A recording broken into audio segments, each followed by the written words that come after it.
그런 분들 실제로 섬유근육통이 생겨서 오시는 분들도 있고, 섬유근육통으로 진단을 받으신 분들이 진짜 섬유근육통이 아닌 경우가 굉장히 많기 때문에 이런 증상들이 있을 때는 류마티스 내과에서 진료를 받으시는 것이 좋습니다. 오늘은 전신 통증 그리고 전신 통증을 일으키는 여러 가지 질환들에 대해서 말씀드리겠습니다.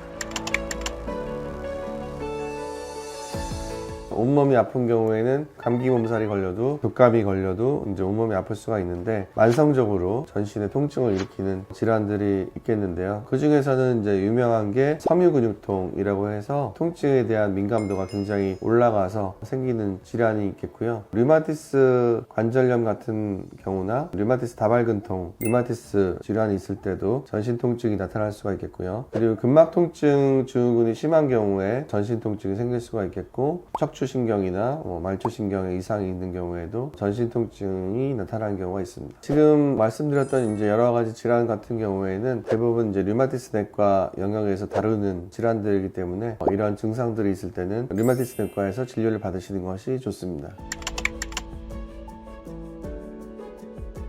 심하신 경우에는 손도 이제 댈 수 없을 정도로 이제 아픈 경우도 있고, 그리고 이제 옷깃만 스쳐도 이제 아프다고 표현하시는 분들도 계시고요. 그래서 몸의 어느 부위를 누르든 통증을 호소하시는 분이 많고, 그렇기 때문에 굉장히 감정도 우울해져 있고 우울증이 동반되어 있는 경우가 대부분입니다.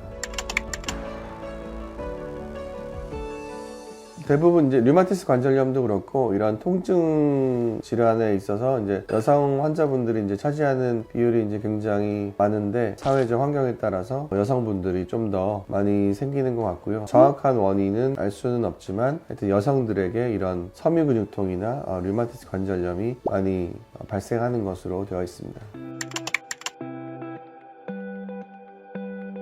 전신 통증을 유발할 수 있는 안 좋은 습관이라기보다는 안 좋은 환경이 있을 것 같고요. 스트레스를 많이 받는 그런 환경에 있는 분들, 직장에서 굉장히 스트레스를 많이 받는 환경에 있는 분들, 그런 분들 실제로 섬유근육통이 생겨서 오시는 분들도 있고, 가족들과의 이제 관계에서 있어서도 스트레스가 굉장히 많아서 화병도 있고 전신 통증도 있고 이런 경우도 종종 있는데, 전신 통증을 유발하는 환경은 분명히 존재하는 것 같습니다. 정말 섬유근육통이 맞다면 치료가 굉장히 쉽지는 않고, 그에 반해서 이제 쓸 수 있는 치료법들은 굉장히 제한적이고, 그렇기 때문에 치료에 있어서 그렇게 쉽지는 않지만 여러 가지 치료 방법들을 동원하고 환자분 상태에 맞게 치료를 한다면 통증이 잘 관리가 되고 이런 상태가 유지가 될 수 있는 경우가 많습니다. 그쵸.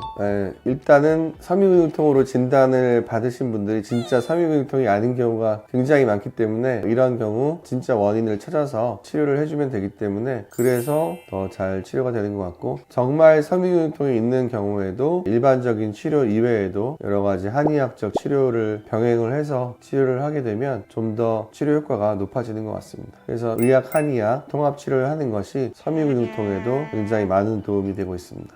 오늘은 전신 통증을 일으키는 여러 가지 질환들에 대해서 알아봤고요. 더 궁금한 점이 있으시면 댓글로 남겨주시면 답변 드리겠습니다.